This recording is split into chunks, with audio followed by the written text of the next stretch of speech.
Yeah, you sound good, man. You sound perfect, and as Perfect. always, you should see the little red dot. You know what that means, or little triangle, whatever it is, right? That means we are live. What is up, everybody? Welcome to another Pin to Gas podcast on this rainy day here in Virginia, right? But listen, it's an honor to have Chris on. You guys, we had him on earlier with Cooper, but this time it's all about Miranda, man. What is up, man? Welcome to the podcast.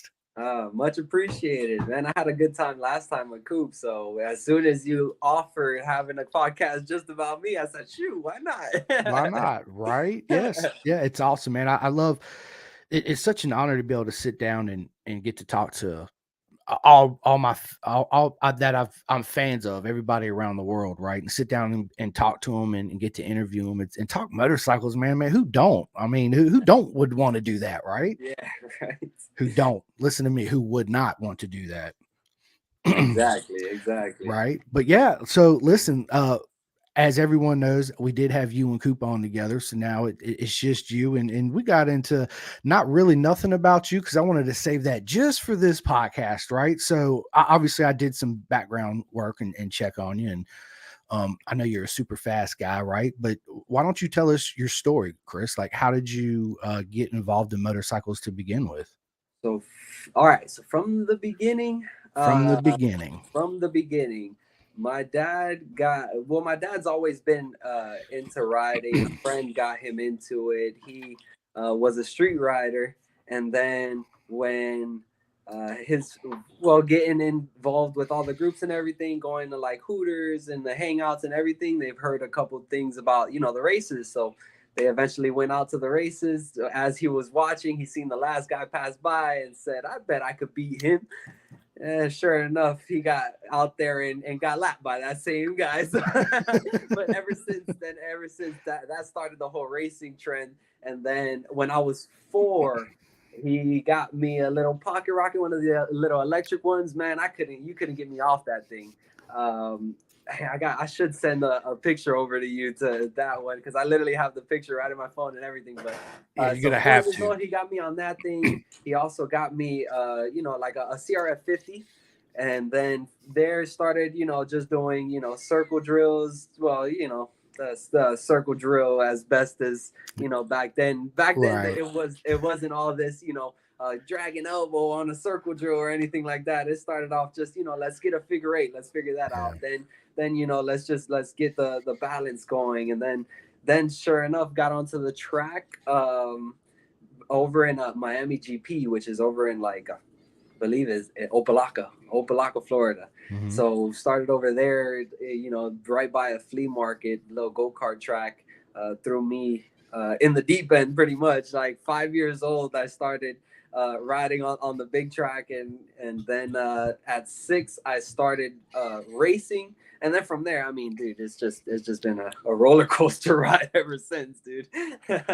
But then from there, all the way, I got my first championship at 10 years old with an old series called Flamra.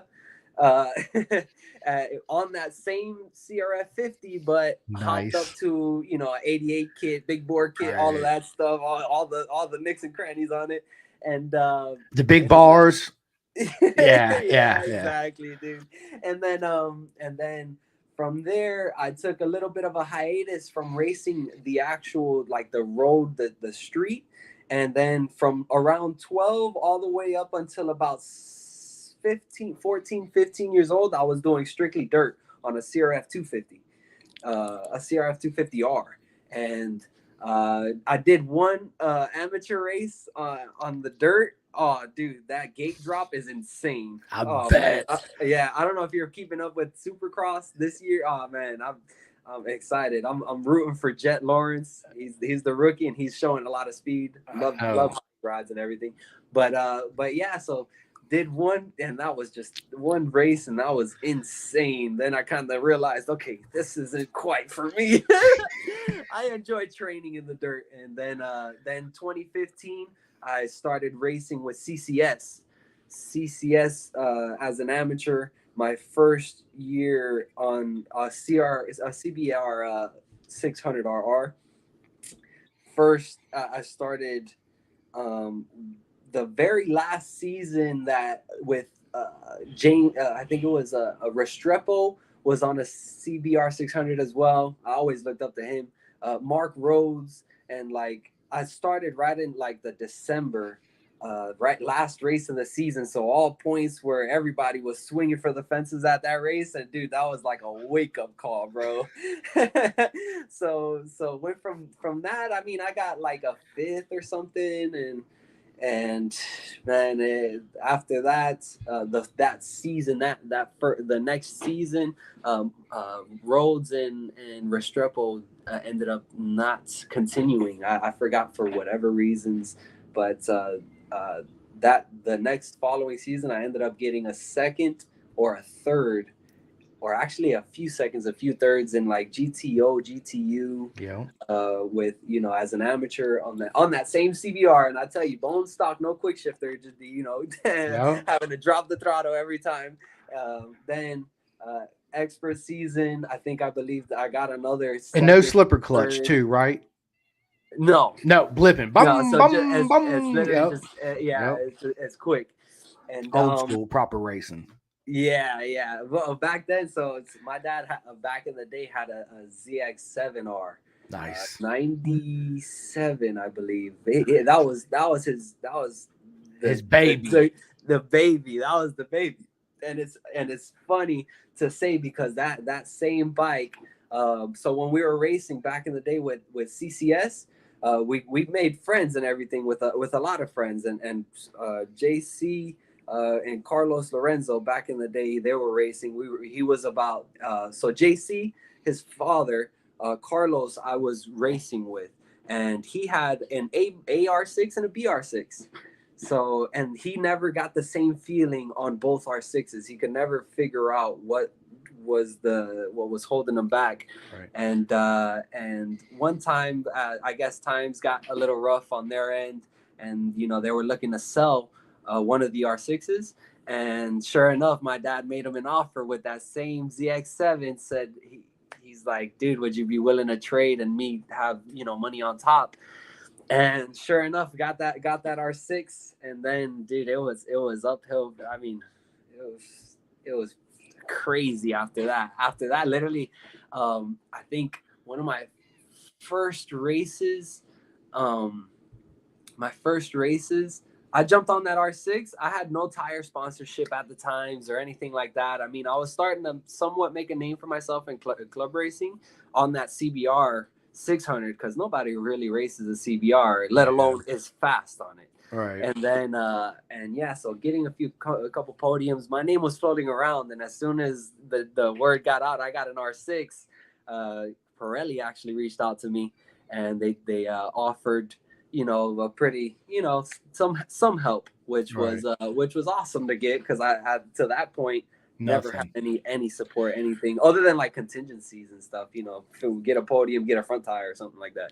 Yeah, I do. So what's the difference in tire bills back then versus now? Oh man, Do you remember? Starting out, I think from my like amateur. So I was born in 2000, so I age with the years. so back in 2015, I want to say that Dunlop. I was a Dunlop rider, and their prices were like 395 or something like that back then. And eventually they done jumped up to like 410, then 420 or where, I don't know. I don't even know where it's at right now at this point.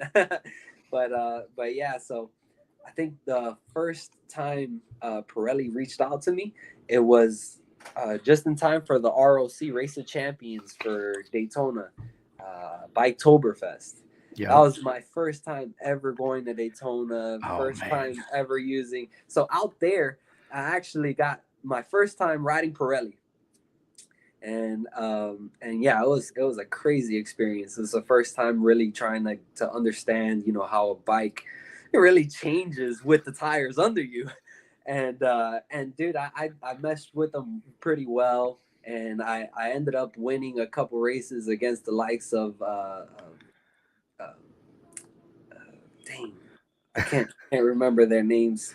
Melka, if you Yep. guys are in Yep. CCS, Greg Melka, Greg Melko, uh, yep.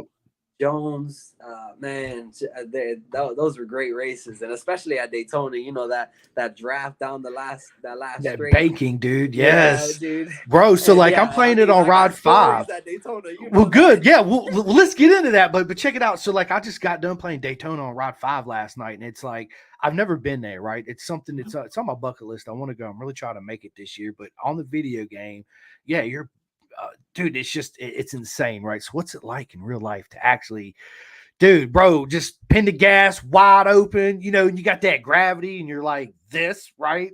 You're Riding stuck the to the wall. Matrix, riding the Daytona wave. Yeah, exactly. So, the first time at Daytona, oh, that was another thing. Like, that was my first time at Daytona. Daytona is such an experience in itself. Yeah. When you get in, it's crazy. So getting into the pits, you go down a tunnel and you start going rolling down, and literally when you get up, you're getting up, and like it's just a tunnel, and then you come right up to like, oh, dude.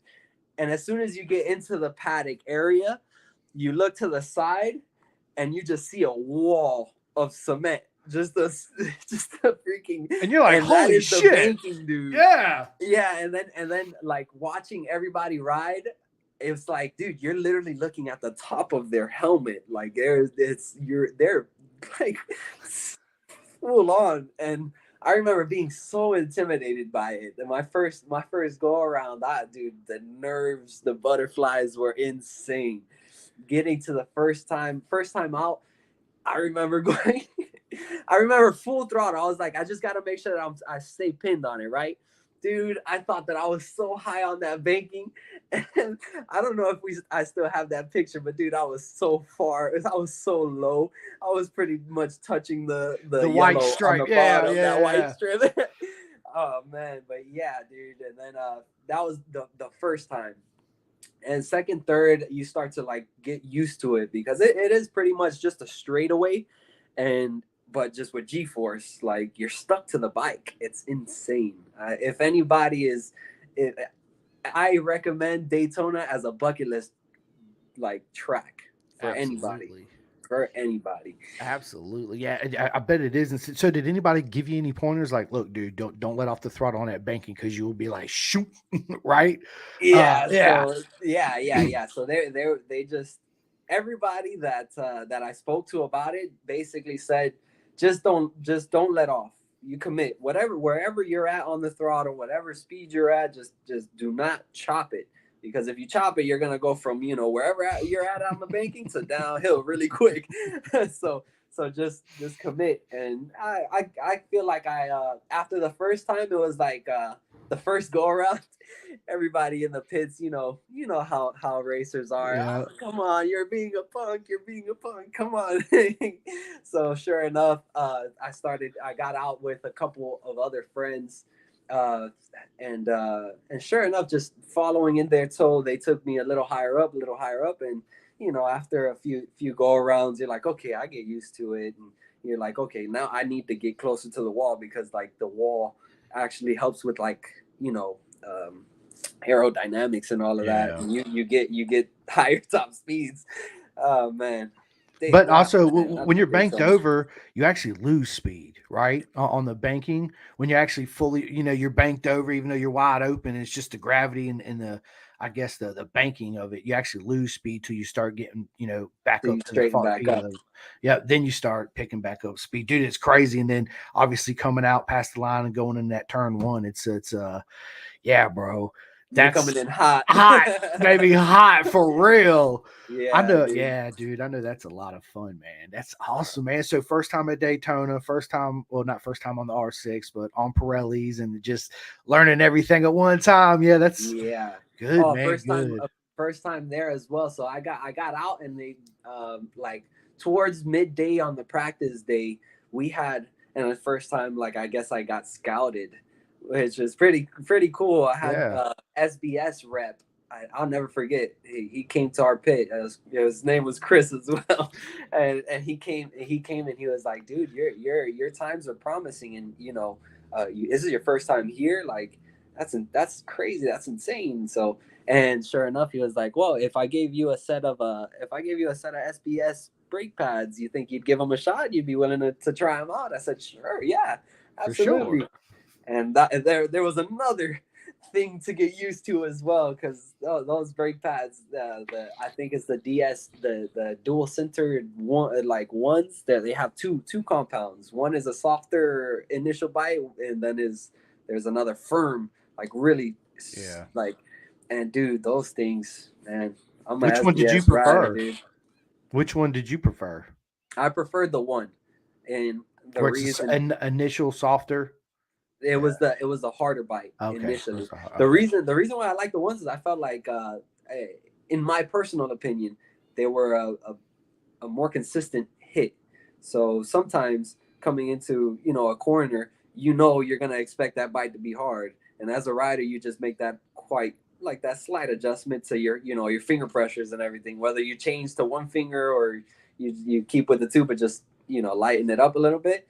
And I was able to make the change, and shortly after I jumped on those things, that's when I started reaching, Milka lap times and super bike lap times on a super stock bike, which was pretty cool. Or well, back then it was a super sport, legal bike. So insane, man. I got stories for days, man. Oh man, one that just came to my head. So the Race of Champions, they have the team challenge there, and lining up for the Daytona 200, a lot of riders will do the team challenge, but as a solo rider. So the Right. team challenge is about 54, 52 laps, something like that. And the Daytona 200 is 57. So going out, I think, I can't remember which year it was, but we were doing it. And I ended up in the lead, and I was just clocking in laps consistently. And I was just riding, dude, riding my life away, and I felt really good. I was really good shape. I was putting like 3 hours on the bike. I was in In deep tune. Yeah. in tune when we came out when I went out there, and I ended up running out of gas literally on my last lap that I was supposed to come in to the pit Pits. to do the tire change, fuel up, and everything. I ran out of gas, and so at Daytona, the final baking, which is where I had the crash. Yeah. We're getting into that later in a little bit. But so right there on the banking itself, I ran out of gas. So then I had to I tried my best to throw the bike in neutral and just coast and stay in the tuck, and keep. I didn't get far, man, and I had to run the bike all the way back to. Well, there's a line on the pit wall. Mm-hmm. I had to run it from basic. It was about half a mile, I want to say, because it was a far run, and I was running the bike. Like I had to run the bike in hot leather, suit, fully suited, helmet on. I was running the bike, and um, and when I came in, so I got there, and one of the Pirelli reps seen that I was running the bike, and he jumped over the wall and tried to help me. But as soon as as the like the officials saw that, they were saying, "No, you can't help him. You can't help him. He has to cross this line before he can hand off the bike." So literally, it was like, oh gosh, like I was so tired at that point. Once I got there, and imagine I'm putting 3 hours in, I was, dude, just bare minimum off of heat exhaustion at I this point. bet, dude. I got there, my teammate Alex Nieves, shout out to Alex. He was there waiting for me, and as soon as I got there, dude, I did not even think twice. I threw the bike, like I didn't even care at that point. I threw the bike, and I'm walking back. I'm taking off all the suit. People were bringing me water. I'm pouring the water all over me. I was exhausted. The bike gets there. They're doing the tire change, and I'm still walking there. Shortly after I get some water in me, everybody thought that I was done, that I wasn't even gonna try. But I don't know what mindset I was in. I didn't even think twice. I asked, "Where am I at in the pits?" As I'm at what place am I in? As I'm putting on all my stuff, they're throwing water on me some more. I'm like, what position I'm at? I forgot where I fell back to. I think I was like eighth overall or like 10th overall, eighth in my class. and I ended up fighting all the way back to I think third overall, second in my class. Dude. So, dude, that's one I will never forget. I Oh man, bet, dude. Yes, and dude, I couldn't imagine, right? Just running that way, already exhausted, kind of anyway. After running all literally those laps, yeah, right. And then, yeah, it was just the mindset you was in. Something you just seen that red mist, and that was it. It was so everything you focused. could do, bro. Right, full focus. Never in my mind did I, like, in that moment. I don't know. I was just so zoned in that I didn't even think that I could quit. Like, I don't know. It just never crossed my mind. I can quit right now if I really wanted to. We got pretty far, Right. and it was like, no, you got to keep going. And I think there was pictures uh, that a good friend of ours, may he rest in peace, John Sackett. He used to take the pictures for us and help us with sponsorships and everything. He got some beautiful pictures at the finish, at like the finish, and like, Daytona has the winner circle. Yeah. When I got into winter circle, I'm taking off the suit, taking off the helmet, taking off everything, and I'm literally, and like, just uh, man, how do I even say it? As I, like, I was so emotional Yeah. because I literally poured in my whole heart into that race. Every lap, like, if you hit the gym and you're trying to PR, you're trying to put a personal Hmm. record, and you're pushing so hard that you end up like grunting and you're like almost screaming. Well, in my helmet, I was screaming just about every lap after that situation happened. I was like in my head focused and just saying, "Come on, you gotta finish, you gotta finish, you gotta finish." And then for me to finish, not only finish, but to finish on the podium in overall as well. Oh my gosh, dude! Bro.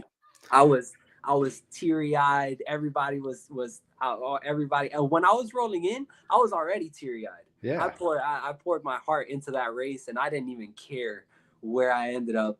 But as I was rolling in, they told me go to winner circle. You got third overall. I was like, yeah, like even more. I was like, oh no.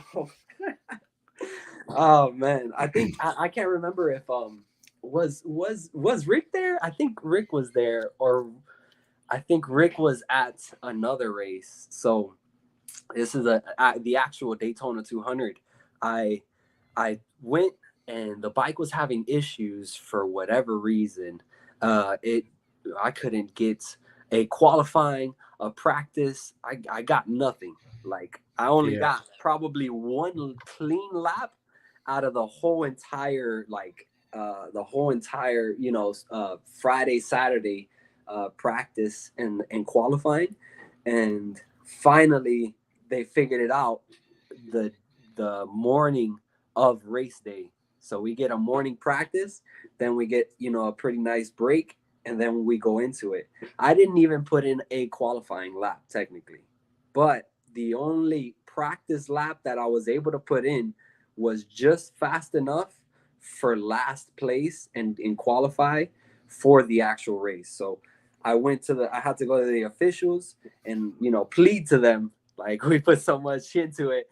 Can you guys please just let us start from dead last? I Yeah. started from dead last, and I think on that one I finished 12th.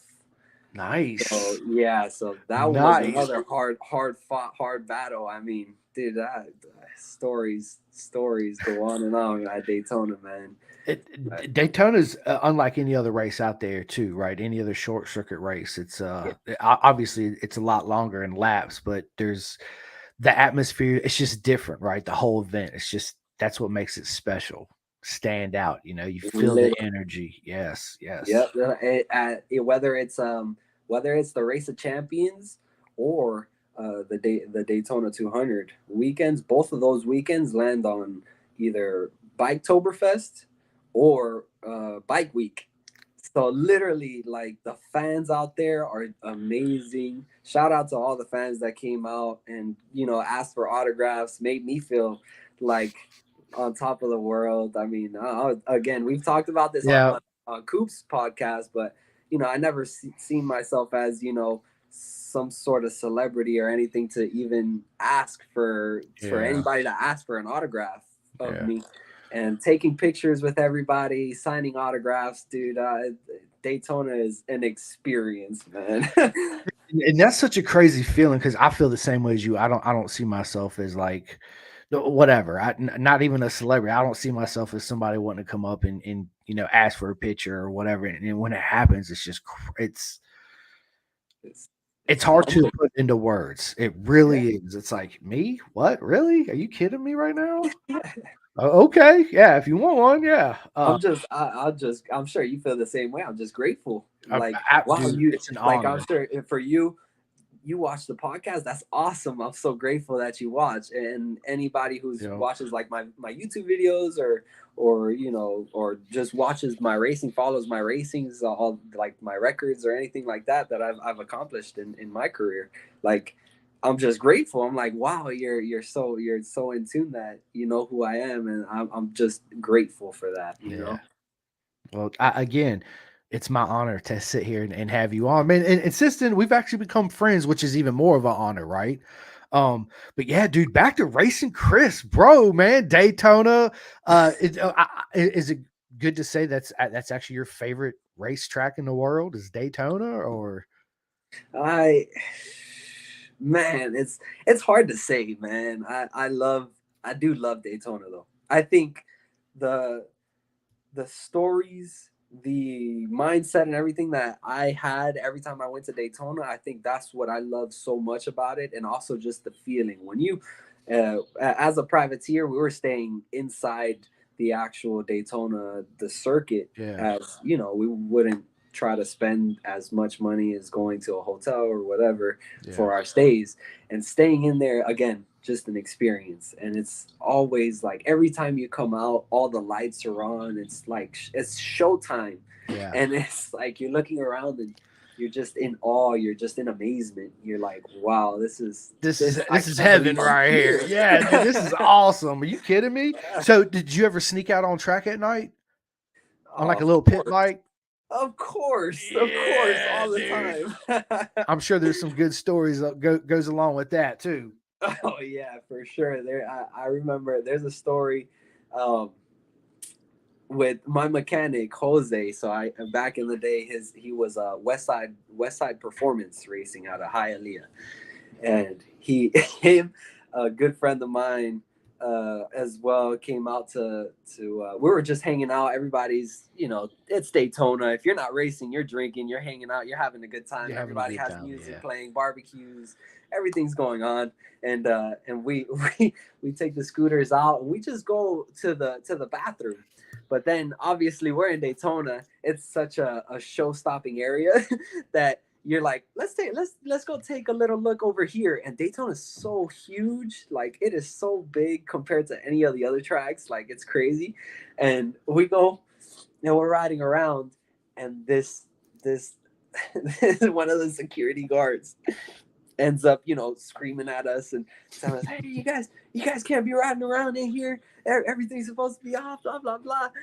And, and we ended up like splitting up, and it was crazy because we didn't even say anything. He just started screaming at us. We looked at each other and we just split up. He didn't know who to go after, so we ended up meeting back at our pits where everybody's, barbecue and everything. We're getting ready to eat, and they tell me that he was screaming, he's screaming, and something he was screaming something out about, oh, this is a DOT sidewalk, you can't be riding the scooters on these sidewalks. And and actually one of our members in our team works for the county with, all of the, DLT specs and all of that. When he heard DLT spec sidewalk, he's like, that's not a thing. So yeah, it's a little funny story on that one. There's always stories to be made over in Daytona. Oh man, what is this? What we got going on here? Yeah, this is you right here. Yeah, look at this. This is something that I love about StreamYard, man. Is I can actually pull up videos of guests like on your YouTube channel because I'm actually on your YouTube channel. Yeah. Oh man, that's I call old reliable. That's the CBR 600. And anytime that the R6 would be getting temperamental, can't make a race, old reliable is always there to to do what she had to do. All faithful. Man, old faithful, always was there for me. I love That that. And to answer probably a question everybody would ask is, what's your favorite bike to ride? That Honda is my favorite bike to of ride. all time. Of all time. I've ridden Beamer S1000s. I've ridden ZX10s. I've ridden uh, the Yamaha R6, which I mean the Yamaha R6 is one great bike and very competitive. But yeah, you had to really figure it out in order for it to work for you and for you to get fast. I Yeah. think anybody jump on the Honda and the Honda will pull the best out of anybody. They're such great bikes, they really are. They're forgiving, the chassis. I mean, it's just a great all around bike. You're right, because it inspires confidence. It's a Yeah, confidence inspiring bike. It really is. You're like, oh man, I can go faster. The front, everything. It's good. So yeah, man. How many championships have you won, Chris? oof. Uh, one. I'll say my last season just before my retirement, I won the for Pan Am Superbike. I won the overall championship, Super Sport, or Super Stock. Sorry, Super Stock for Pan Am, Super Stock Sprint and Grande championships, Super Bike 600, uh, Sprint and the Grandes as well. And I snatched like two or three, like a second and a third in the heavyweight classes, like Superbike 1000 Grande, and which the Grande. So for Pan Am's, the Grande is the, well, Spanish term Grande. It's the longer race. And then the sprint is the shorter, quicker race. So the Grandes would be 12 laps. The sprints would be like six laps, I believe it was. All right. So I had to Your volume dropped a little bit. Oh, sorry, dude. Because my mic, hang on, because my You're mic good. is so sensitive, man. That here we Thank you. go. Oh, buddy. All right, what? Let's Here's see. here's the famous one. That isn't me. That isn't me, by the way, just so everybody knows. That's not me throwing the dirt. There I am. So explain this to us. What happened? So remember I mentioned that Daytona is huge. Yeah. So the weather was really on borderline rain and dry.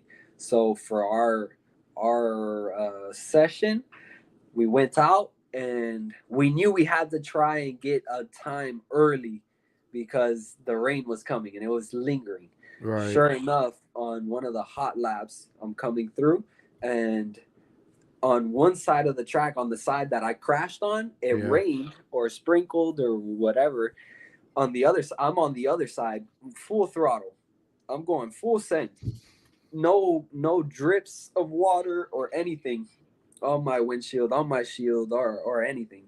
I go through the bus stop regularly. Me and Cody Wyman spoke the session before, and we talked about working together. So because Daytona is a lot of drafting, Of so we course. agreed to work together. So we were working together, trying to get to good qualifying positions, and I come through and there's a black seam. I know everybody says that it's a questions if it was the white seam that caught me or the white paint. It wasn't the white paint. It was a black seam that just goes along the whole entire banking, and there was water left there. So as soon as my bike got into the that black seam, it cut sideways. Sure enough, as soon as I got off it, it hooked, and Yeah. we know the rest of that story. Yeah, man. Yeah. And how fast was you? Like fourth, fifth gear at this time, or? I think I just was about to click sixth. So I was So you top was of fifth. balling. Yeah, I was Yeah. around 165 mile an hour. The top Yeah. speed we get towards the end of that straight is around 173, if I remember correctly, 175, or if you got a nice draft. Um, but yeah, we were somewhere in like 160, 165. Fastest crash I've ever been involved in. Bro, that's crazy. And thank God, dude, you're okay, right? So did Amen. you what kind of you didn't have any like major injuries or anything, did you? Yeah, I only fractured one bone in my hand. Uh, and that was it. That was it. I Bro. mean, obviously, my tailbone was pretty badly bruised. It hurt to sit and sleep and to use the bathroom All that and stuff. wipe Right, and all of that right. hurt. But yeah, I was fortunate. Thank God that he was protecting me because I was.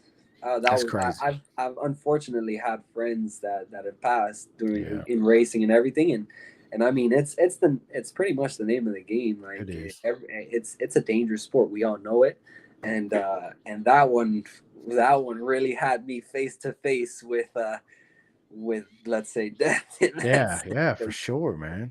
it was it was the scariest crash I've ever been involved in, and I've been involved in a good amount. Right. So, I mean, and obviously your leather suit did a fabulous. Your gloves didn't come off, your boots or nothing. Shout out to Envy Racing, Alpine Star boots, and also Bell helmets. Bell has concussion protection inside their Race Star. I believe that's the brand that they're called, the Race Star Hmm. helmets. It is. Um, and and yeah, man, everybody. So to answer the question, I know everybody's curious. I am conscious the whole entire time. I was conscious the whole entire time, and um, dude, the G forces on that wall. Anybody who's ridden the Daytona, you have G force coming through there. The G forces, along with sliding at 160, let's say 155, wherever I Yeah. was insane, uncontrollable. I was trying my best to cross my arms because that's what us as They racers tell. were Yeah. taught to close hands, cross arms. That way you can avoid breaking any limbs or anything. I was trying my best to cross my arms. I could not. It stuck there like this, and I was just along for the ride at that point. Oh man. Bro, yeah, dude, it's such it's a scary crash. It really is. It's a good thing nobody else hit you as you were sliding back down to baking, man. That's just, bro, that's wild. Yeah, I I mean, think that's wild. the guy that I just passed in the draft, as I was coming around him, I believe my rear tire, when the bike slipped and kicked back towards him, I think it hit his bar guard, one of the Hmm. the brake lever guards. Hmm. I think it knocked his off, and then he was fortunate not to go down. I know. But then, shortly after, he was trying to get off the track and crossing the paint. He went down. He went down as well. So fortunately, he didn't get hit Yeah. by my bike in my situation. Because if that were the case, I would have been. It would have been Yeah, it wouldn't have been good. Yeah, bad. It would and have been did it destroy your bike? Was it completely done? bad. Ooh, man, yeah. I mean, it was super close to totaled. Yeah. I think Moto America officials wanted to deem it, just gone. Yep. Like it was done, and we were like, we just spent 30,000 dollars on this bike. We're getting it back, and we're gonna salvage everything we can. And sure enough, we did. We ended up salvaging it. We got it back to running. Actually, the bike is for sale. We had to get a bunch of new parts, but the frame actually surprisingly didn't take any damage. I think the subframe, or yeah, the subframe took most of the damage Yeah. from that crash, from the high side and everything. But it is for sale, so anybody interested, give me a call. That's right. That's right. So, how did all this transform into being a rider coach? So I actually, back in so that crash happened in, I believe it was 2022 or 23. No, it was 22. I raced 23 and finished 14th in that one. Um, 22, that crash happened.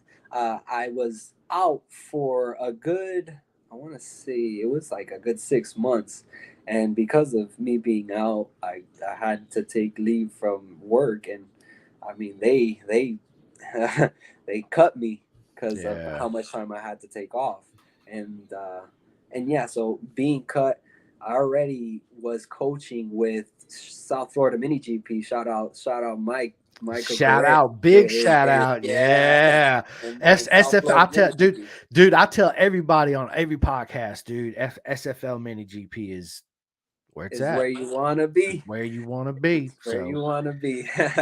But yeah, so I was already doing coaching. I've had a few experiences over there. They taught me a few things about, trying to be effective with coaching and everything, and I took that and just marketed it myself. As you can see, everybody saw that crash. Everybody was reaching out to me, and at the time, obviously, funds.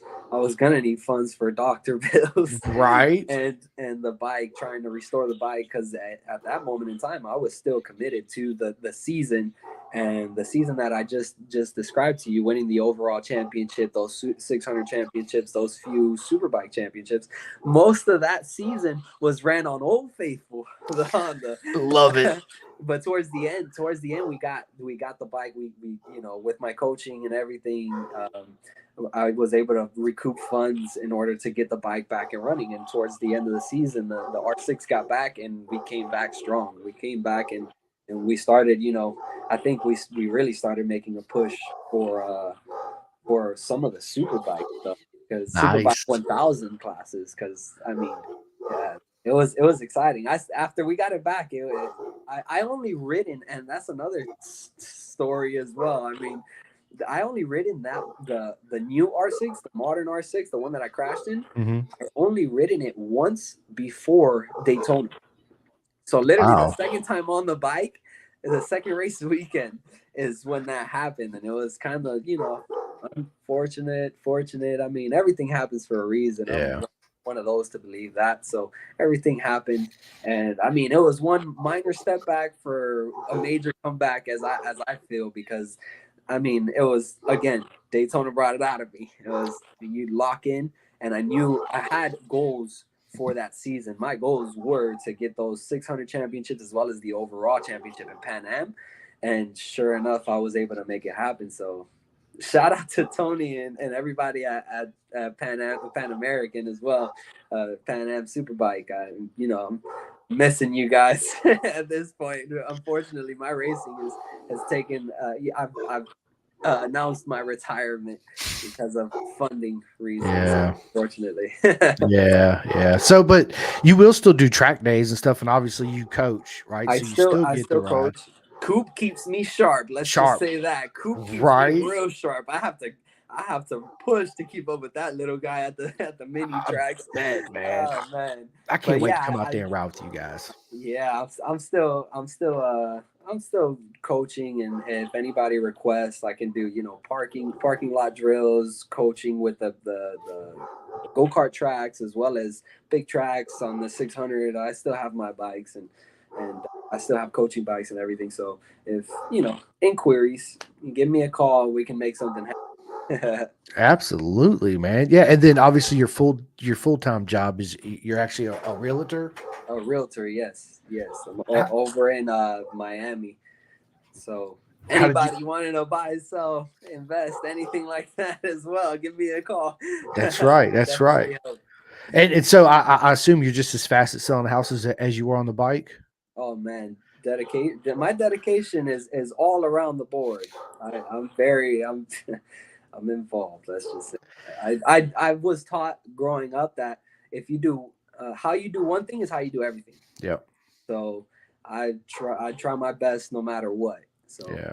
to answer your question, yes. Yeah. Yes. I love it. I love it. So you think you're racing? You ever get back into racing again at all? if if the circumstances allowed it, Yeah.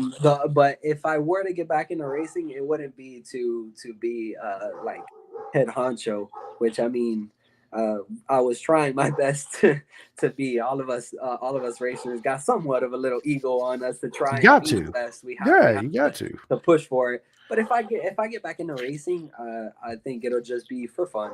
You know, I'll Yeah. go. I'll try to sharpen the youth, let's say, and put some old school skills To to use, use. right? Yeah, but again, chasing Cooper around is probably, I mean, it also helps you your mind stay focused and sharp, and yeah, man, that's good, dude. That's awesome. So Yeah, coaching, is that something you plan on doing just for the rest of your life? yeah, yeah. 100%. Yeah, Because dude, that's awesome. I love racing so much that at this point, my finances and everything, I'm getting older, family's coming, and you know, I get it. my mindset has changed a bit. Yep. So racing to be the greatest is not necessarily what I'm trying to be, but I would love to be a part of like my young grasshopper Coop. I mean, And you are, shout out to right? Coop. Yeah, yeah, yeah. Yeah, and yeah, I want to support the next up and coming American, because that's all. That's the idea that I had for myself was to make it to MotoGP. All of us racers have that Right. dream to become MotoGP, World Superbike, or whatever. Yeah. You know, I'd love to be a part of some chapter in the next great American riders. You know, his I story. yeah, I get it, man. I feel the same way on the podcast, right? I play a small role in your career, which is awesome, and to see the growth and where everybody goes is super exciting, right? As a coach, do you how many riders do you usually take on at one time, or are you just like focus on one throughout the season, or do you do multiple riders, or No, how does that work? I do multiple riders. Every every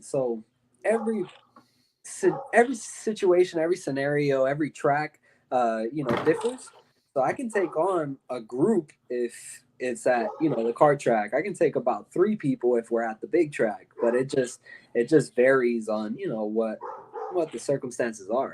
If you're wanting an ideal one-on-one where I really get down to the nitty-gritty of everything that you need to improve on and change and get the mindset right, then obviously though that differs from being just helping you as far as riding technique and just riding in general. Right. The idea of racing, if you're just a regular track day rider, I can coach you as well, and I'll be teaching you techniques that'll help you on the bike in general, rather than if you're a racer, the techniques that I'm gonna teach are gonna be the same, but these are the ones that are specific towards racing, and then there's some that are specific towards just street riding, high Right. awareness, so on and so forth. So I mean, just like I said, give me a call. Let me know what the deal is. Let me know what you're looking for, and I can absolutely mold to whatever you guys are needing.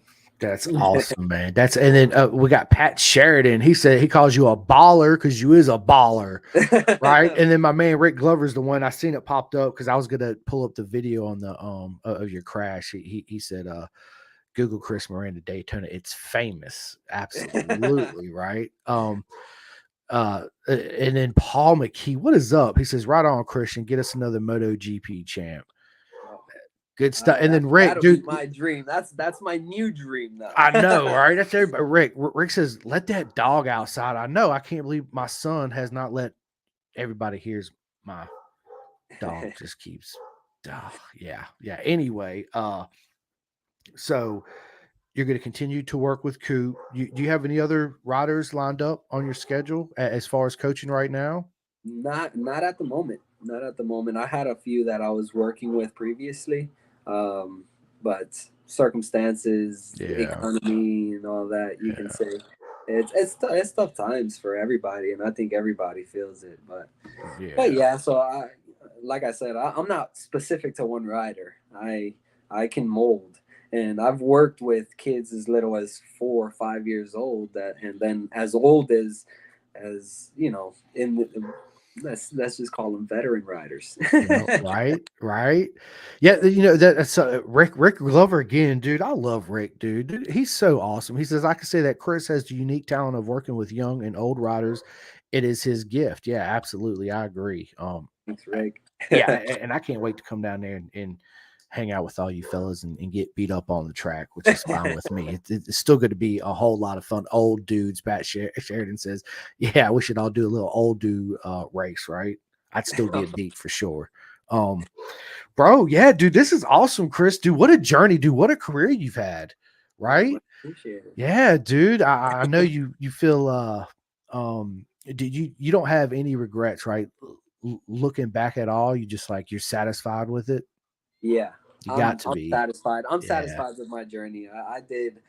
I At least I'm content with everything that I did. I did my best. I stayed focused. I had my, dieting. I had my physique. I was training at the very least 4 days a week, at the yeah, very least. And when it came to Daytona 200, that's an even longer race, and it was just about like 5 to 6 days a week. So I mean, I don't regret anything, and I'm really appreciative to everybody who supported my run as a professional motorcycle racer. absolutely. Those that got me to Moto America, I appreciate you guys so much. Um, Everybody who helped me and who at least attempted to help me, because again, we understand how life is, and it's sometimes you want to help but you're not in the position to help. Yeah, But even sometimes just coming over and just a compliment, that goes a long way. So I mean, again, just appreciate everybody who considers themselves a fan, and I don't consider anybody who knows me, who's ever spoken to me as a fan. I just consider them as a friend, yep. and I just appreciate everybody, and I appreciate you for having me on this podcast. I really appreciate it. Oh, I no love talking. problem. I love talking about racing, and we know it because after this we'll get on a call for another hour I just know, talking right? It's about just racing. bullshit. Yeah, dude. And listen, dude, you know what would be cool too, man? If you have some time, dude, why don't you come on here and be a co-host with me some?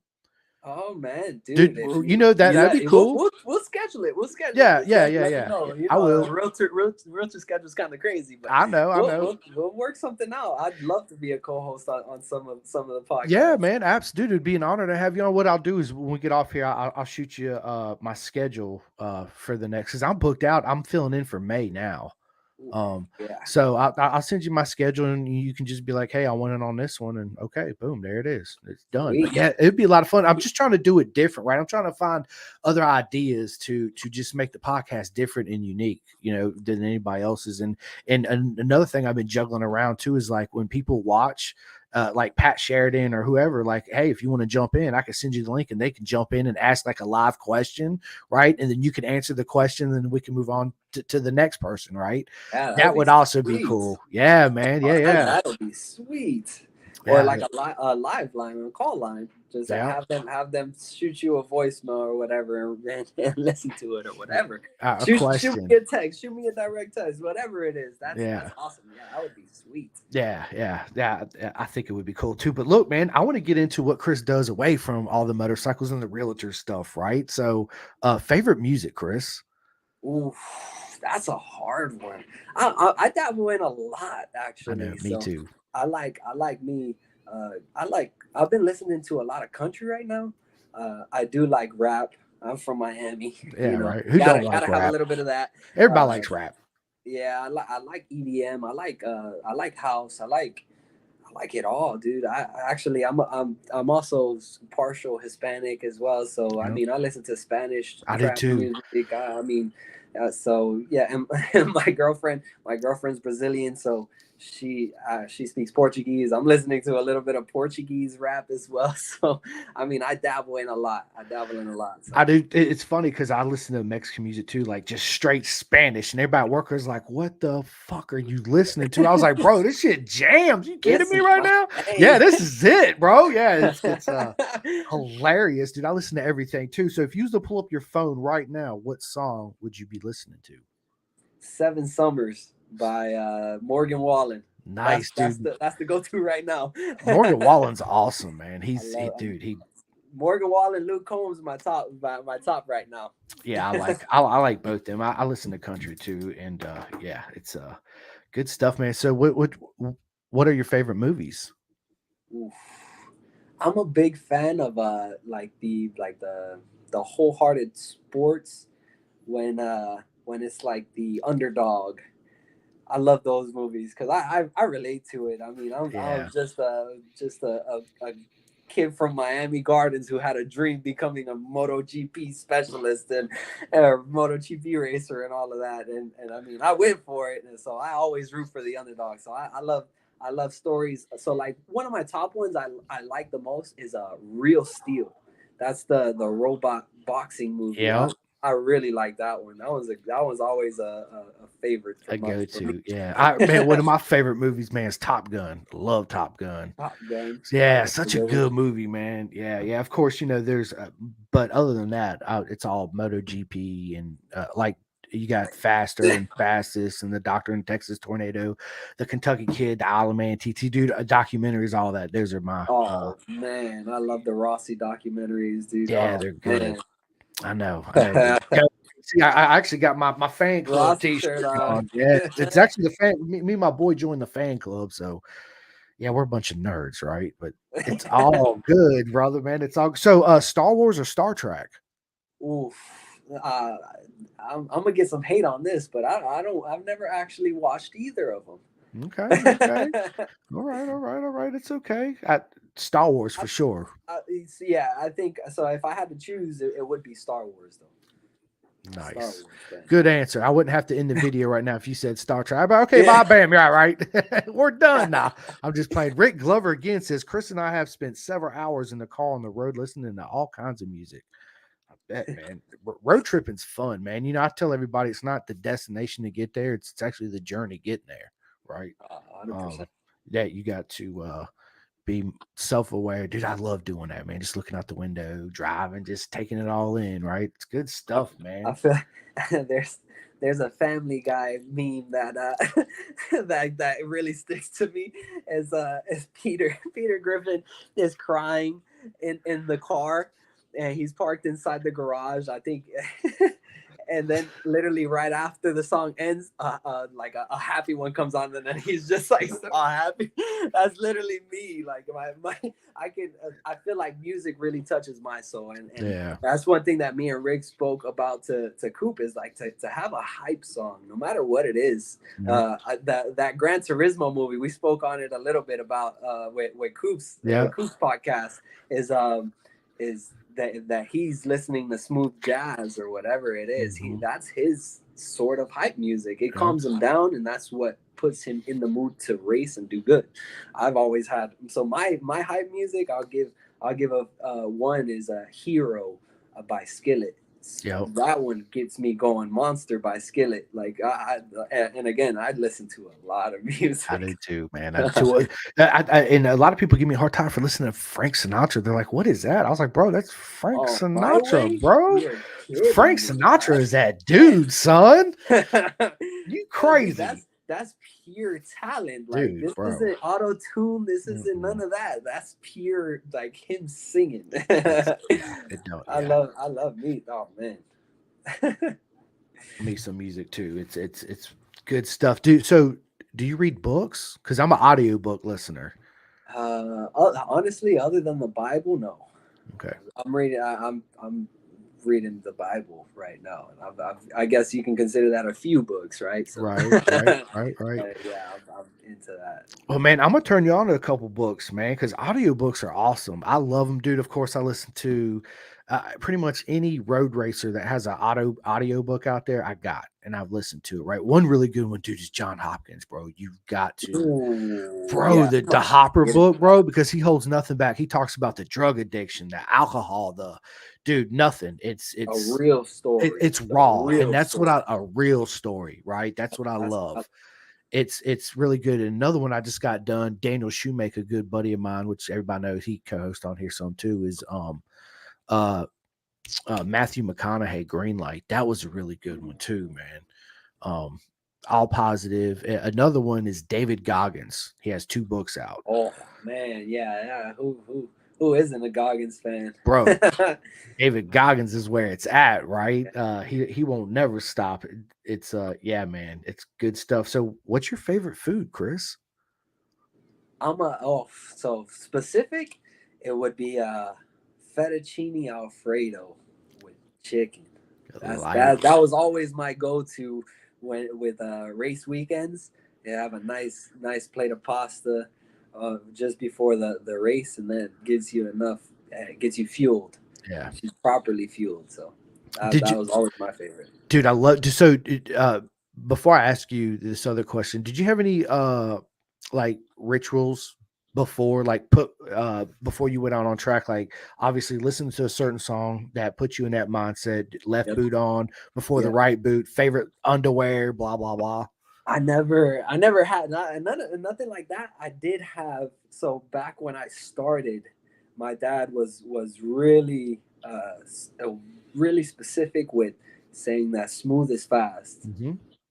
So uh, I always had a sticker on my triple clamp that said "Stay calm, be smooth," and I actually I kept that.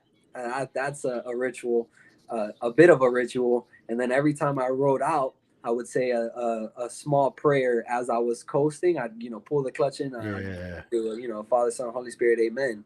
And so Prepare the to Holy battle. Spirit is taking is washing over me. So that Absolutely. those were mines as a rider. The go-to mindset. Yeah, it's everybody has their own little thing that they do before they go out. It's good stuff, man. So fed it. So going back to, do you cook? Do you like to cook? Because I love to cook. No, I'm not. I'm not. No, I'm he's not. like, I'm oh, not fancy with it. If I need to, I can. And fettuccine alfredo is just about where I cap off. That's about as best as I can get. but okay. On that level, Chris, are you actually making your own fettuccine alfredo, or are you just jar saucing it, heating it up? No. Jar of sauce. I'm not Man, that that's bad. not man. That's not cooking. That's heating shit up, dude. You heat That up the that. water. You heat up the sauce. Yeah, you might cook What the do you want chicken. from me? A little salt, a little pepper. I'm good. Oh man, I love it, dude. It's good stuff, man. Good. Are you into tattoos? Do you have any tattoos? No, No. I've never. I've considered getting. I've thought of one, and somebody can actually snatch this idea from me. Yeah, I know everybody who rides, or a lot of people who ride and have a tattoo, have the foot tattoo that has the one neutral. I thought of doing it backwards, doing a GP shift. Yep. So instead of it being one down, five up, it's One up, five one up, down. five down. So I've never seen it. I've never seen it done before, but I considered it. But I don't think I'll be. I don't think I'll ever get a I'll ever get a tattoo. I just don't Yeah. see myself with one. Yeah. I have several, man. I like tattoos. Me and my wife both. So yeah, it's Which one's your favorite? man. So probably my I Marcos. think you showed. You got us a valet. You have a valet tat. Yeah, well, I got this Marco Simicelli one, and then Oh, I got a Valentino Rossi one on my back. I got a Ducati nice. one. So yeah, it's I'd say the Simicelli. Um, I don't know, man. It's just something about it. It's like really soothing. It's just it's kind of hard to explain, but I yeah, think on that in that one, man, that one, that's his scenario, and it being Rossi slightly like kind of involved in the whole thing was like everybody. It was the world went silent bro, in that dude. scenario. Think And about the mental game that, because Rossi and Simicelli were like brothers, basically, right? And then, dude, the brothers, mental side, I know it destroyed him, but dude, he still come back and won. That just shows how mentally strong Valentino was, and Edwards too, of course, right? yeah. But that's again, that's just unfortunate part of racing, right? It sucks, dude. It really does. But yeah. So what is your favorite racetrack? Oof. I want to say my favorite racetrack to actually run, I think, is Jennings. I'd be that's like my favorite.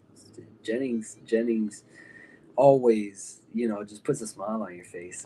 It's Right. just it's a good time out there, and it's all about connecting the dots. And I love that system that they have out there. So if any of those who don't know Jennings, they have red dots posted in just about every corner. So the dot system is every time you go through a corner, you're supposed to be driving to that dot, once you get to the dot, you turn in. These are all of your like turn in points and all of that. And the dot system really helps you tie the whole track together because it is kind of tight and technical. So I love Jennings. Jennings is one of my top. That's awesome. So, celebrity crush. Oh man, girlfriend's gonna whack me upside the head if she hears that.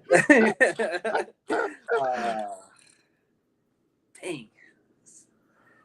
I guess we'll go with a safe choice of Margot Robbie. Okay, there you go. Yeah, dude.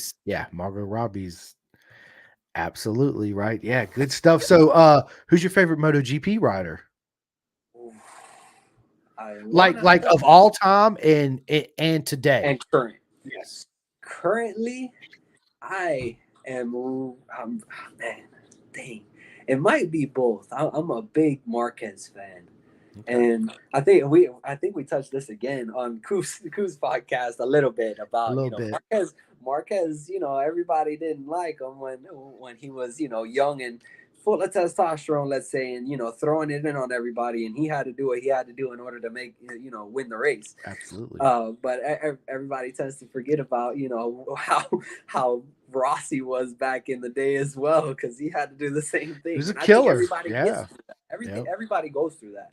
So I'm a big fan of Marquez, and I always liked his riding style as well. I was always just like watching him ride. That's my next goal. Just my personal life goal is to go watch MotoGP in person, whether it's at Coda or my favorite track on the MotoGP calendar is Valencia. So those, oh Valencia. man. What So a track. so yeah. So for all time, probably Marquez, but my current, I'm pushing for Jorge Martin.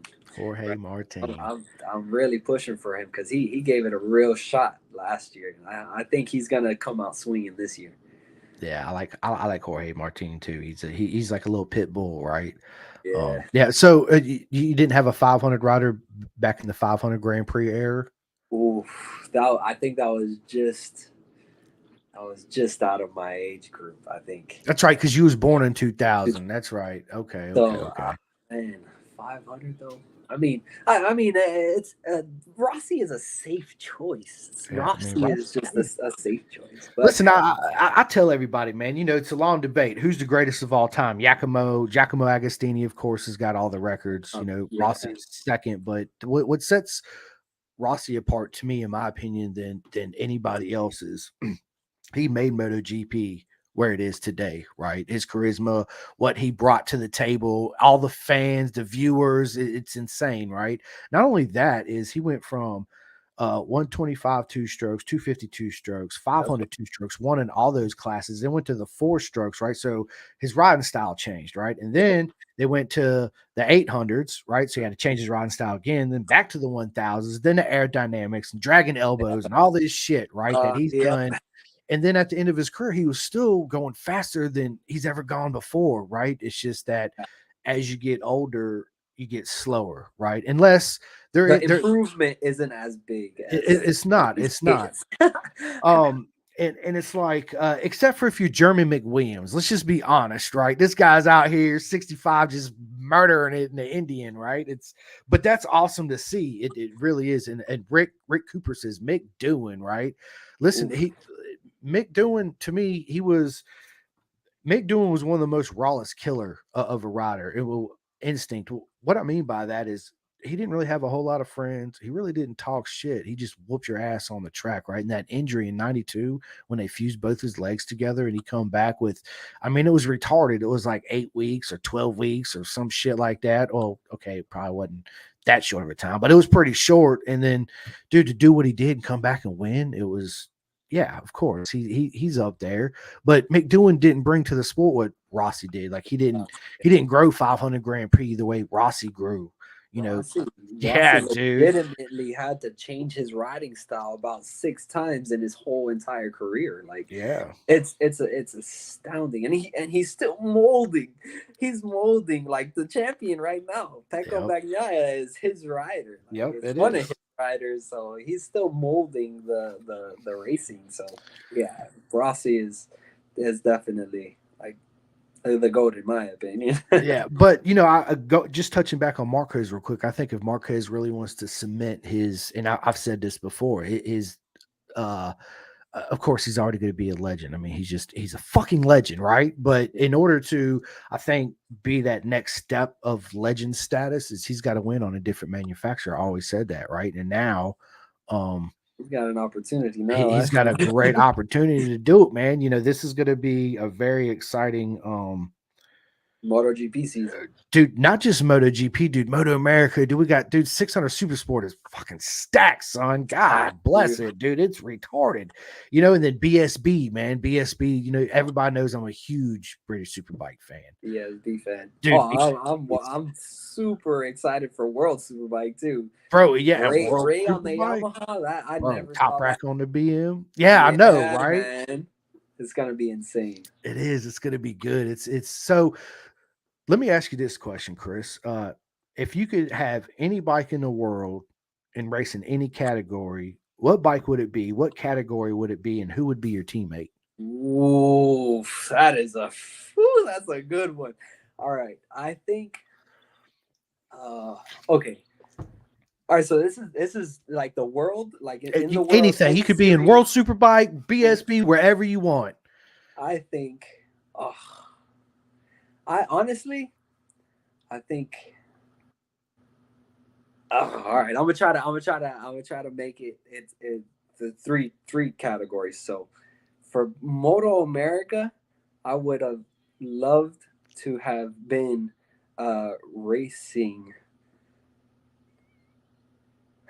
I think the Ducati would have been sick to be on. I think if racing the Super Sport, the V2 with I've really, so a good friend of mine is a Jake Lewis. So I feel like having him as a teammate there.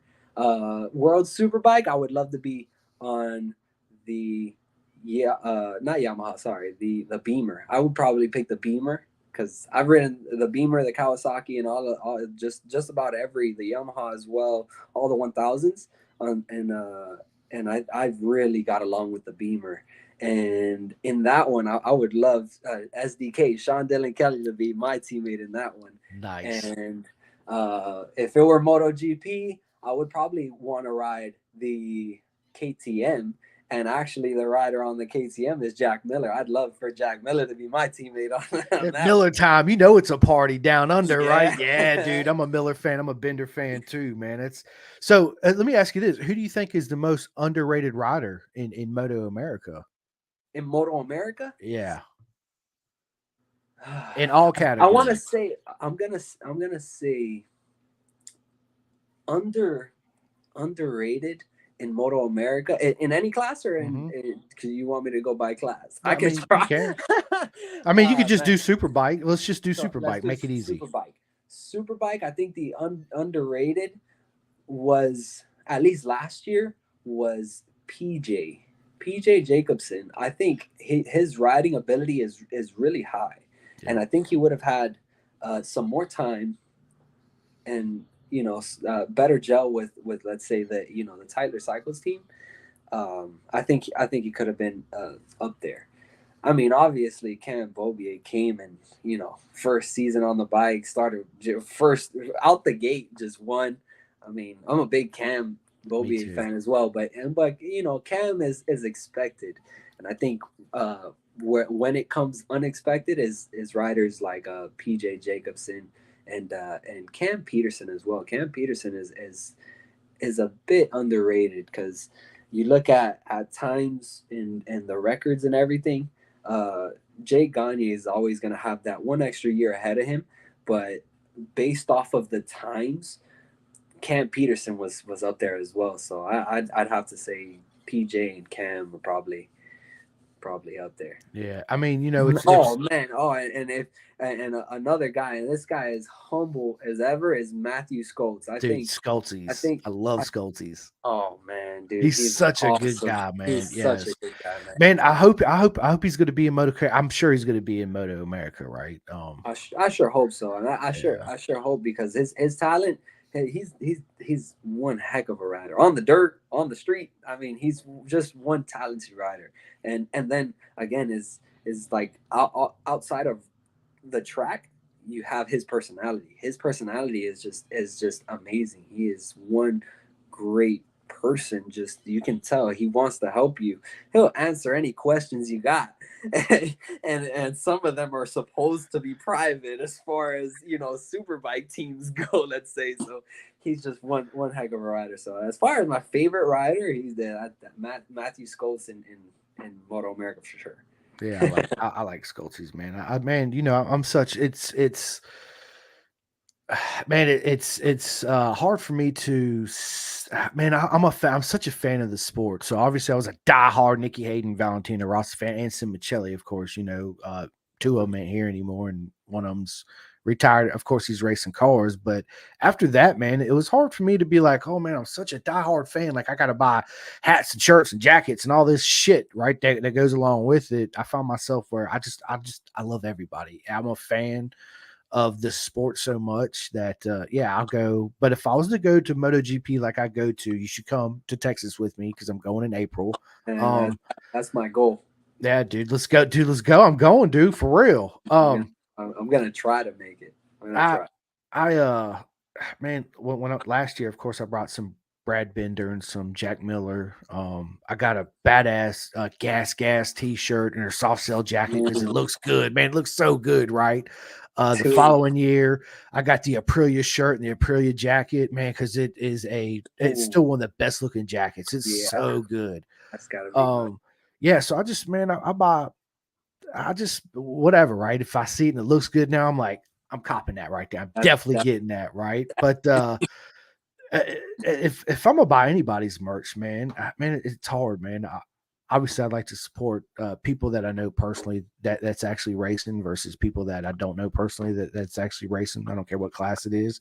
So it would be any of my mates, Luke Power and World Super Sport. I mean, Levi Batty, Rossi Moore, Yondell Mendia, you name it, Isaac Woodworth, uh, Glover, right? Yeah, Cooper Glover, dude. All of them. I'd rather buy their t-shirts and their hats and contribute to them than you know filling up somebody else's pocket. But of course, if it's a sick ass that's Jack a, Miller hat or a Bender, I'm gonna cop it. But you're gonna get yeah, it. yeah, yeah. So, obviously you keep up with racing, right? So you watch MotoGP and World Now Super. more than ever. Yeah, I bet, right? Who do you think the most underrated rider in MotoGP is?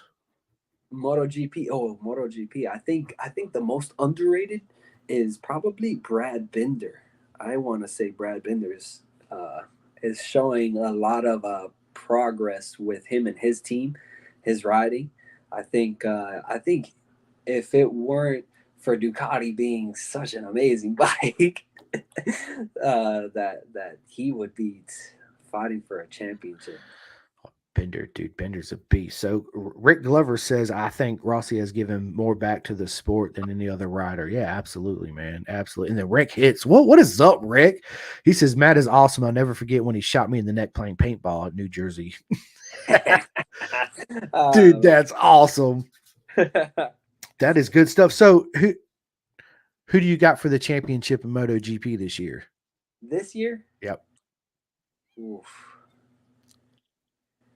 That's a hard one, man. I'm rooting for Marquez, honestly, because like you said, mentioning him becoming that next level of winning a championship, I um, kind of want him to win it, but it's also hard to go against Pecco.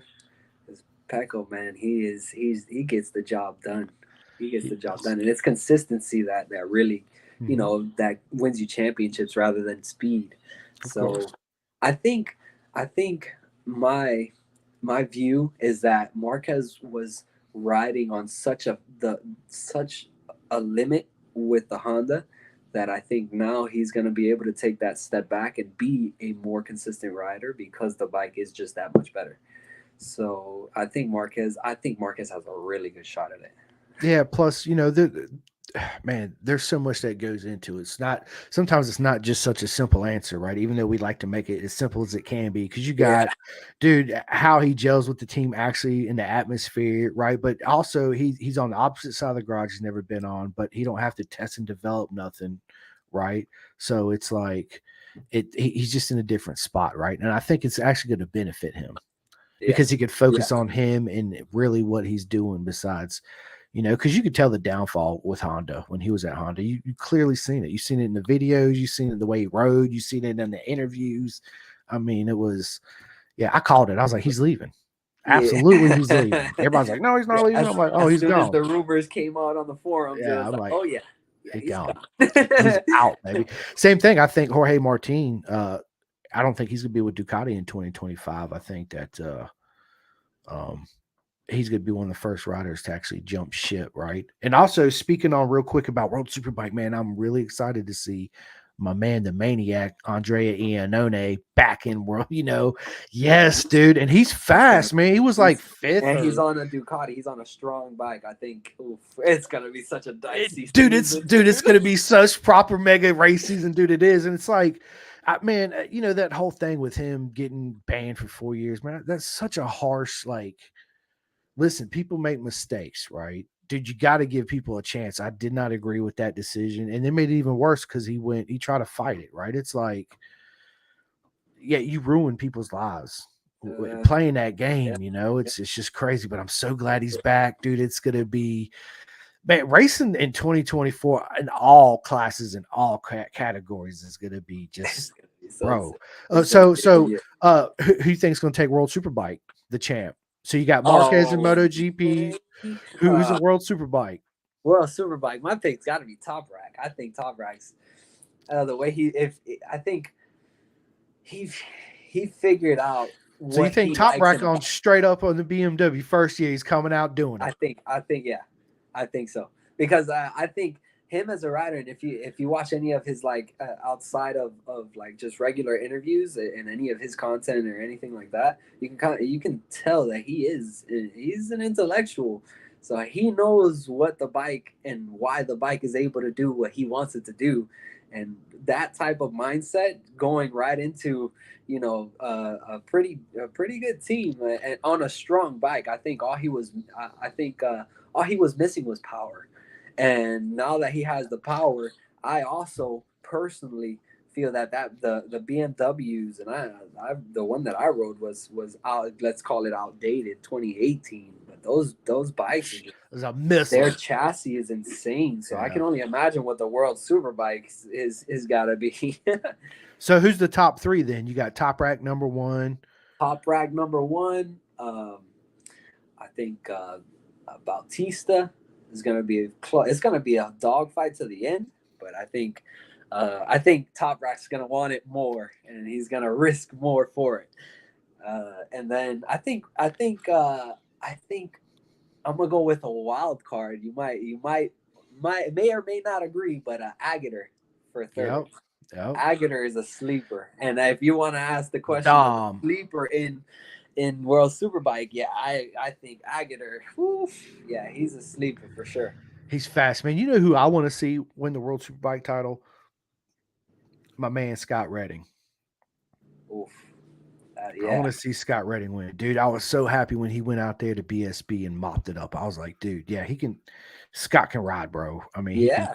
absolutely ride. But yeah, I think Everybody forgets that. Everybody says like, "Oh, why is he so far back?" and whatever. You guys forget what type of level it is, man. facts, man. It's crazy, man. It is, dude. So Moto America, man, who you got in Superbikes and Moto America for the champ this year? Oh man, I haven't heard anything or seen anything about Cam being JD on teammate.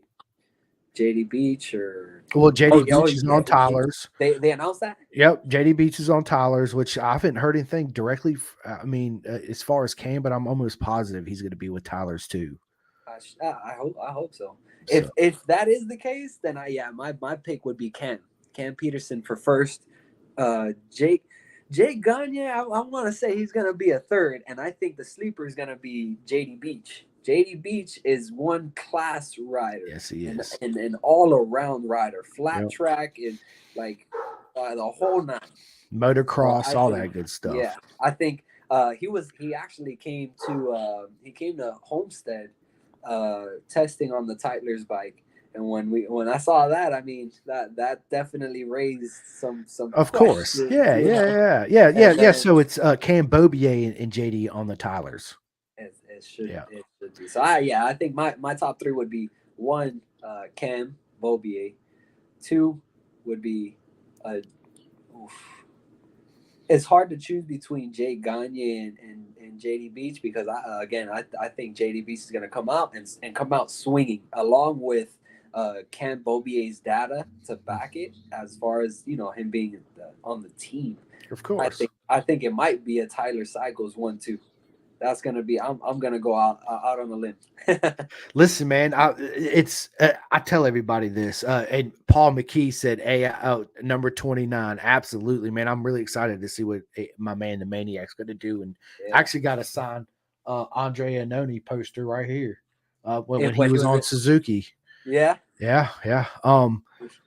Yeah, it's going to be, man. But I always say this, Chris. It's as far as Gagne goes, right, dude. He's so in tune.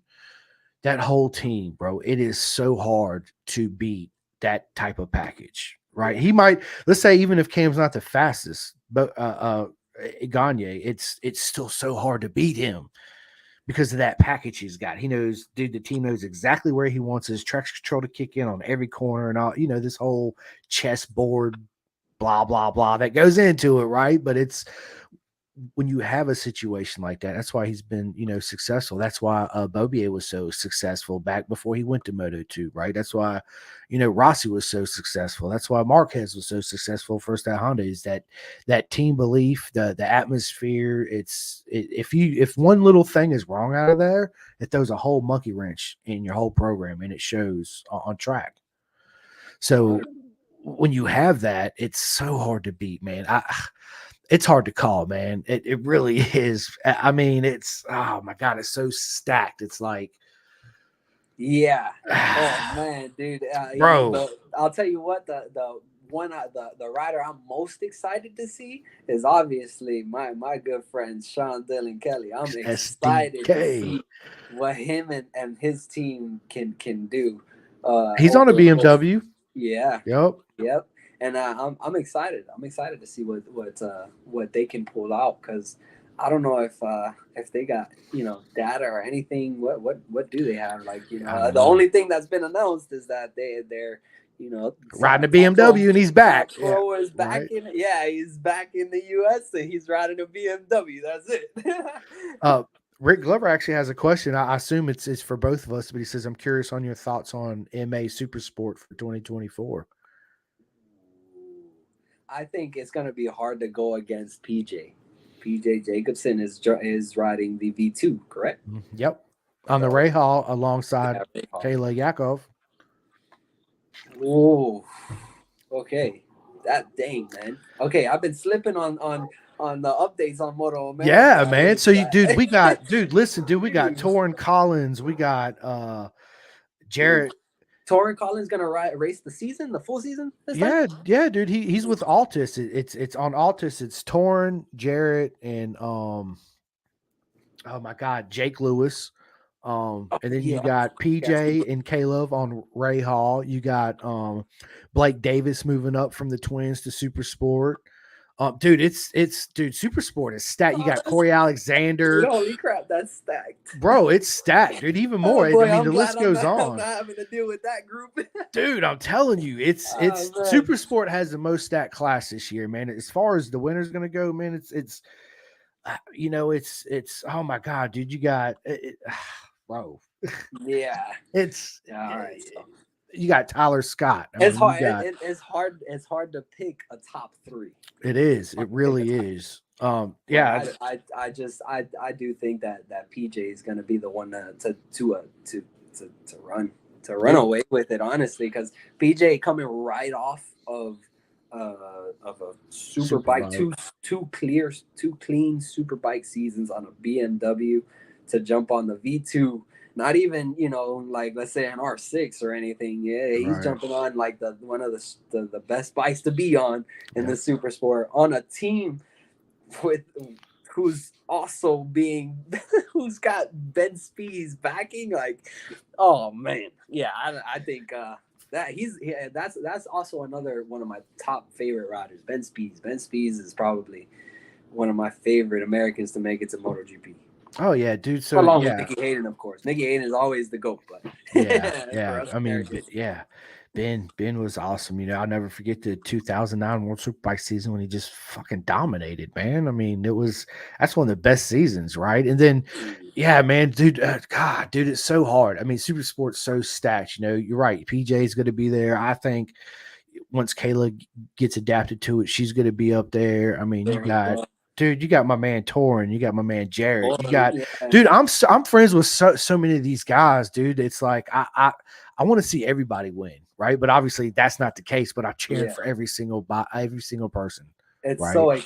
it's so exciting to It watch. is. It It's so really exciting is, to man. watch. And then Junior Cup, stacked. I mean, I got a bunch of friends again that race in Junior Cup, and I still haven't heard where my man Levy Batty's going to be at this year. I don't know if he's going to be in Junior Cup.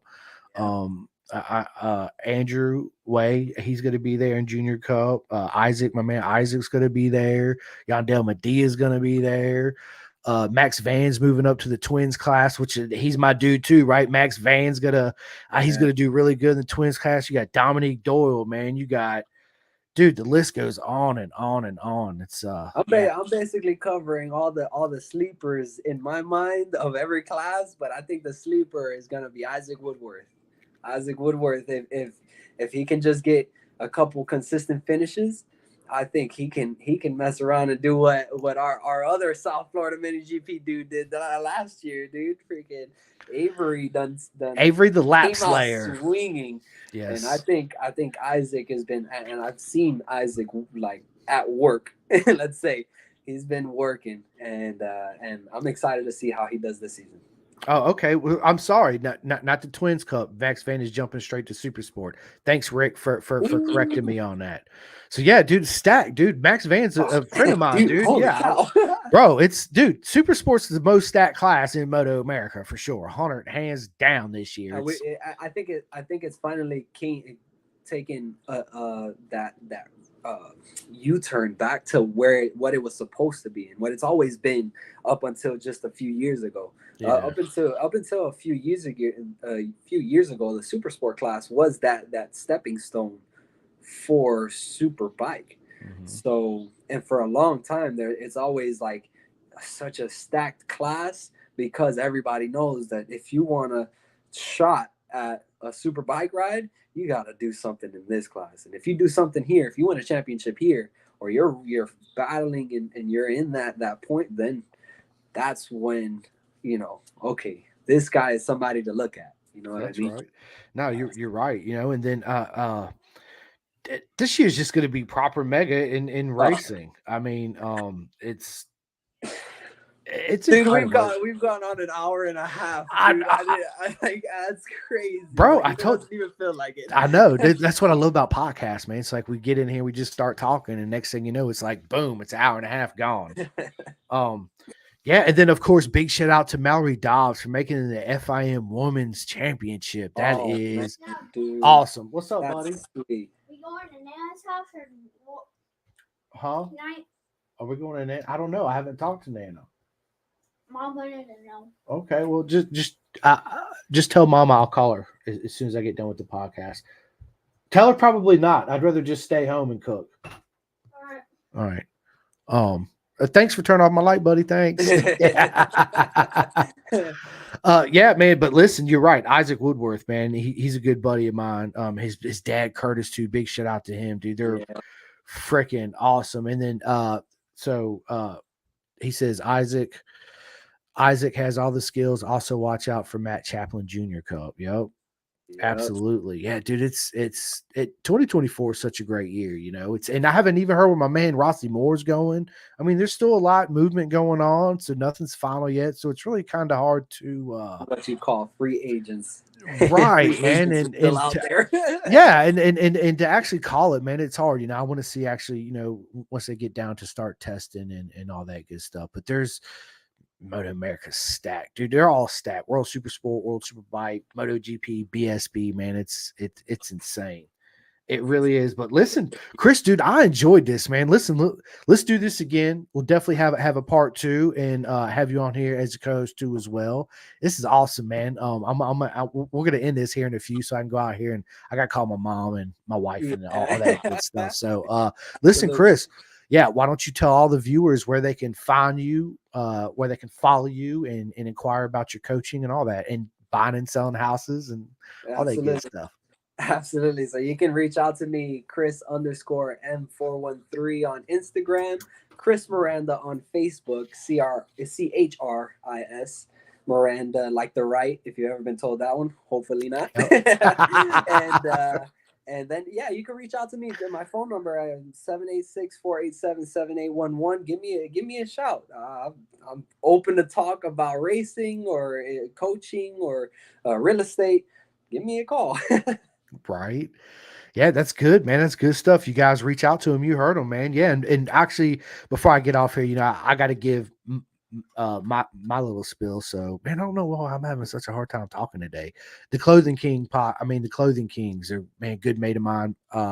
They make all our merch, Pin to Gas merch. They make my man Luke Hedges merch. They make a bunch of my Jake Marsh, his merch, sweet dude. hat you got on that you gotta send me, man. Yeah, I know. Trust me, I get one coming to you. But yeah, you guys can actually go on his website and get on there and order anything you want from Pin to Gas. You can get hats, beanies, jackets, sweatshirts, all that. I'm actually going to get on there and order my own stuff, right? How awesome is that? Get on there and order my own stuff. But yeah, it's good stuff, man. And big shout out to Jake Marsh and Peter Marsh.